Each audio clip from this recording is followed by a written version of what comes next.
Naam, mtazamaji wa Trend TV bwana, niko hapa kwa ajili ya kukupa details kuhusiana na baadhi ya vitu ambavyo vimehappen, hususan baada ya video chafu kusambaa huko mitandaoni zikiwa zinamuonyesha Mwijaku akiwa anachekacheka na mwanadada, na hii inasemekana kwamba ilikuwa ni Dubai, wengine wanasema kwamba ni Uturuki, alikuwa na Baba Levo, kuna watu wanasema hivyo.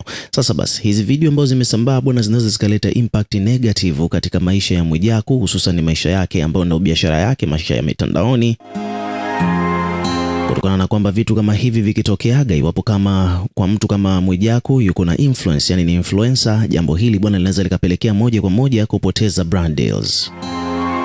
Yani issue ya Mwijaku kusambaa kwa video zake hizo huenda zikaleta matatizo makubwa katika makampuni ambayo anafanya nayo kazi, yakaacha kufanya naye kazi. Kwa hivyo basi, kutokana na kwamba moja kwa moja amepoteza influence positive bwana, kutokana na hiki kitu ambacho kimetokea, kwa sababu hii ni mmomonyoko wa maadili kabisa bwana, kwa sababu katika hizi video anaonekana Mwijaku akiwa amevaa taulo anakimbizana na huyu bidada, alafu then baadaye anamshika makalio, lakini pia haikuishia hapo, akamvua mpaka nguo, akanyanyua gauni lake juu, tukaona mpaka nguo yake ya ndani ni nyeupe, and then baadaye tukamwona akiwa anambusu huyu bidada na mnyonya mate. And then hizi ni video ambazo zinaweza zikaleta impact negative katika maisha ya Mwijaku, hususan katika madili ambayo anayoyafanya na makampuni mbalimbali, ukizingatia kwamba ni mtu ambaye ana familia, ana mtoto wa kike. Sasa hivi vitu ambavyo vimevuja moja kwa moja vinaweza vikamuathiri Mwijaku kwa hali ya juu.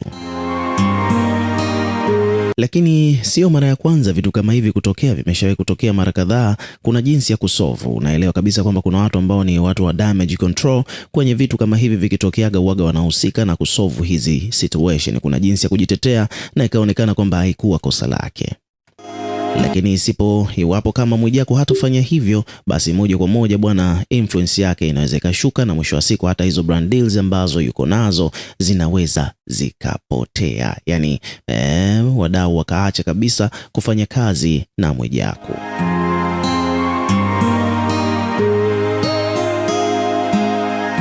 Nadhani wewe pia utakuwa umeona hizo video. Hebu tuambie maoni yako ni yapi, una kipi cha kuzungumza, lakini nataka nikusimulie pia chanzo cha haya yote mpaka sasa hivi hali jinsi ilivyo baada ya video hizo kusambaa. Na mtazamaji bwana, mambo ni moto kweli kweli huko mtandaoni kuhusiana na video ambazo zimesambaa. Video hizi bwana zinamuonyesha Mwijaku. Nadhani unakuwa unafahamu kwamba moja kati ya watu ambao wako very proud na ndoa zao basi ni Mwijaku. Mwijaku bwana amekuwa akijisifia sana mara kwa mara kuhusiana na ndoa yake. Amekuwa akidai kwamba yeye na mkewe bwana wanapendana mno, anamheshimu mkewe, hawezi akafanya chochote kile kibaya kwa mkewe. Na Mwijaku amekuwa akisisitiza vijana wengi sana waoe. Kama unakumbuka vizuri bwana, amekuwa akimwandama sana Diamond Platnumz kwamba aoe mapema, as soon as possible, aache mambo ya kurukaruka na wadada na vitu vingine kama hivyo. Lakini pia amekuwa akielezea jinsi ambavyo yeye anavyoishi vyema na mkewe, mafanikio na vitu vingine tofauti tofauti. Yani kwa kifupi bwana, katika ukizungumzia washauri wa ndoa, basi katika masuala ya ndoa bwana, Mwijaku amekuwa ni miongoni mwa watu ambao wamekuwa wakitoa sana ushauri kwa wadau mbalimbali ambao wapo kwenye ndoa zao. Mwijaku amekuwa akijitahidi sana kuwapa ushauri kuhusiana na ndoa, jinsi ya kuishi na wake zao na vitu vingine kama hivyo.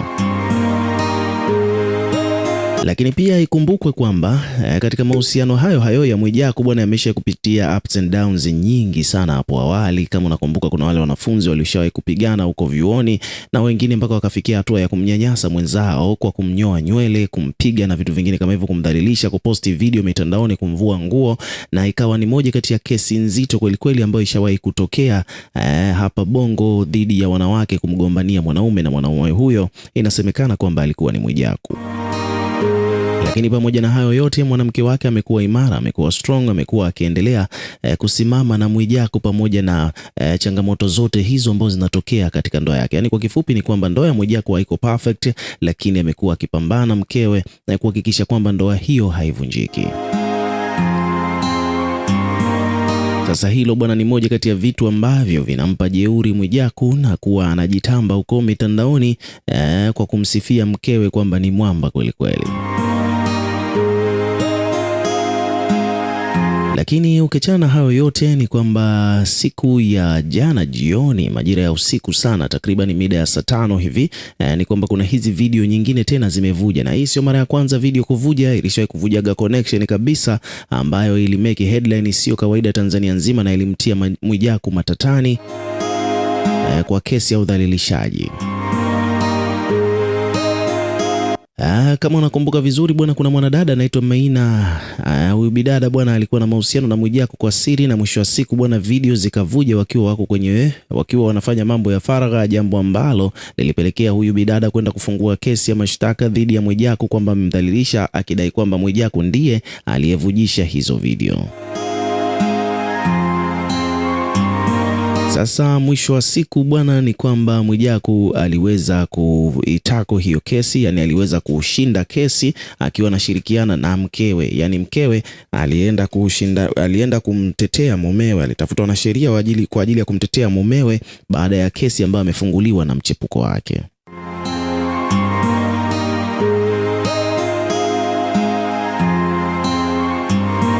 Sasa this time around bwana, kuna mambo mengine tena yametokea huko mtandaoni. Kuna hizi video zimesambaa zikiwa zinamuonyesha Mwijaku akiwa anashikana na mwanadada mwenye asili ya kizungu. Yani huyu bidada ni mweupe, amevaa gauni la blue, alafu Mwijaku anaonekana akiwa yuko naye chumbani, alafu akawa anamkimbilia, wanaozungumza, anamchezea makalio, Mwijaku akiwa amevaa taulo jeupe.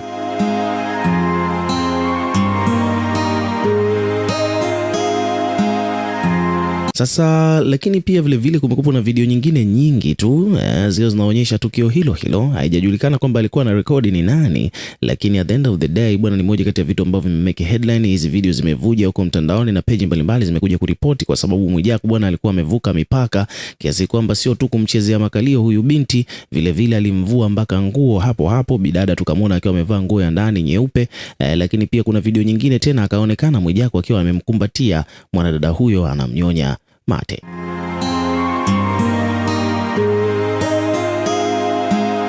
Sasa peji mbalimbali zikaja kuripoti kuhusiana na hiyo taarifa ambayo imemake headline na inaendelea kumake headline mpaka sasa hivi huko mitandaoni. Kwa mfano hapa kuna peji imeandika kwamba bwana zee la kushadadia mambo ya watu tayari video zake za ovyo zimevuja.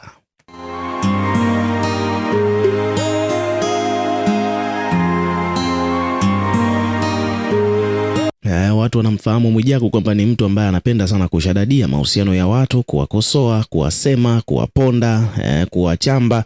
Sasa this time around ni kwamba sasa video zake na yeye pia zimevuja huko mtandaoni.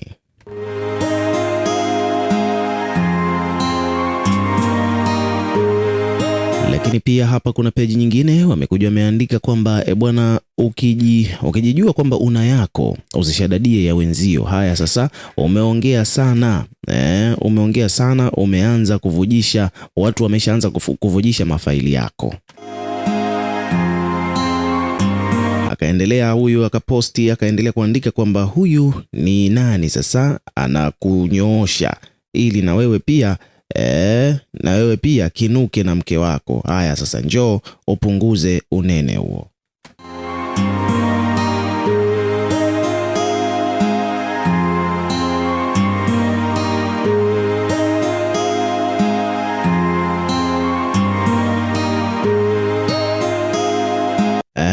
Lakini pia peji nyingine hii hapa imekuja kuripoti, wameandika kwamba bwana, katika zile video ambazo Baba Levo alisema kwamba atazivujisha akiwa na Mwijaku Dubai, na hisi sasa zimeanza kusambaa, mimi simo. Kuna mtu ameandika hivyo.